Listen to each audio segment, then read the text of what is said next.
Vamos a seguir y ahora vamos a coger esta parte de Lean Startup. Hemos dicho que hemos definido en la clase anterior cuál es la diferencia entre lo que es el Lean Startup y lo que es el modelo que vamos a hacer nosotros. Pero aquí vamos a empezar a hablar de Lean Startup, vamos a empezar a hablar de las diferentes partes.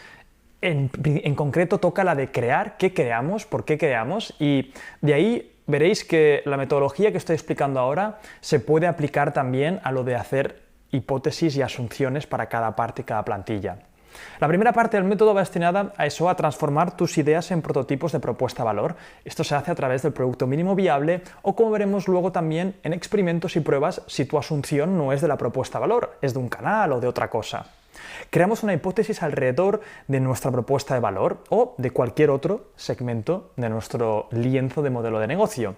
Como estamos trabajando con hipótesis que son inciertas, el primer esfuerzo debe consistir en probar tan rápido como sea posible si estas son verdaderas a través de nuestro vehículo de producto mínimo viable o las pruebas que pertoquen. Esta primera iteración nos permite entender con mayor precisión nuestros clientes potenciales. Solamente los teníamos antes detallados en papel, pero ahora vamos a poder empezar a ver realmente, tangiblemente, cómo funcionan. Y la pregunta es, ¿qué creamos? Ya hemos creado en la fase anterior una propuesta de valor sobre papel y un perfil del cliente, el cual salimos a medir y a hablar con ellos. Aquí vamos a intentar visualizarlo de otra manera, vamos a intentar recopilar datos de una forma más tangible. Hacemos lo mismo, pero estamos buscando pruebas a través de nuestro producto mínimo viable. Este es nuestro vehículo para recopilarlas. Vamos a hacer mucho hincapié en que el vehículo más importante que vas a tener para empezar a recopilar estos datos es el producto mínimo viable. Como hemos dicho, quizás en algunos casos necesitaréis comprobar cosas antes incluso de crear este producto mínimo viable, pero para enfrentar algo al mercado, para poder llegar a conocer a vuestros clientes, si queréis comprobar la viabilidad real de que vuestra propuesta de valor se pueda encajar con vuestro cliente potencial, se hace a través del producto mínimo viable.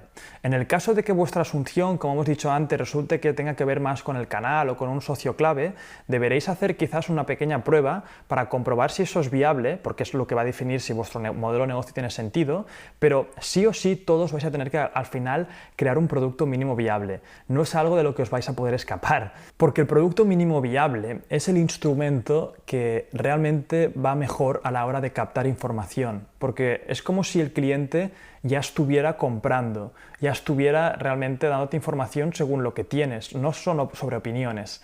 Así que sí que es importante lo que hemos dicho antes, de que si resulta que tienes una asunción clave que debes de comprobar primero, céntrate en ella, pero todos vais a pasar por el producto mínimo viable y además es una forma muy chula porque es donde vuestro ingenio e imaginación va a tener que ser despertado para poder construir ese producto mínimo viable ahorrando el máximo tiempo, esfuerzo y dinero. La idea es crear un producto mínimo viable para llevar a cabo experimentos en el mercado, destinados a comprobar las hipótesis que hemos generado. Este producto mínimo viable no ha de ser específicamente una versión reducida de nuestra propuesta de valor, sino un vehículo que nos vaya a permitir comprobar la hipótesis principal, las hipótesis de los diferentes huecos, sobre todo de propuesta de valor contra el cliente.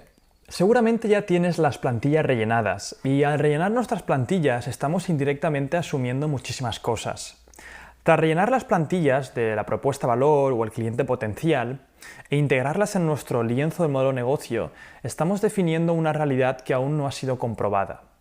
Tenemos que extraer hipótesis para cada una de las asunciones a las que hemos llegado, como hemos dicho antes, de las diferentes partes del modelo de negocio. Debemos priorizar las hipótesis que prueben las asunciones más importantes de tu modelo de negocio. Hemos dicho antes que tenemos que organizarlo de más importante a menos importante y de ahí empezar a atacar las primeras, porque no tiene sentido comprobar si tu propuesta de valor se ajusta con tu cliente si sin tu socio clave eso no va a funcionar.